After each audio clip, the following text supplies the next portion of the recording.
Mazda се обрати кај кинескиот партнер Чанган Автомобил, со кого произведува автомобили за тамошниот пазар веќе 20 години, да ја направи лимузината 6 електрична.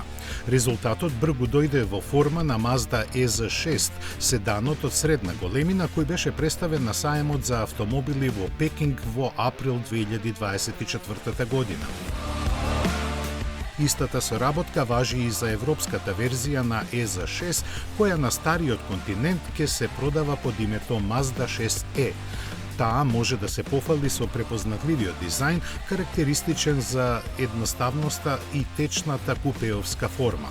Опремена е со батерија од 68,8 киловат-часови, која треба да обезбеди автономија од 552 километри.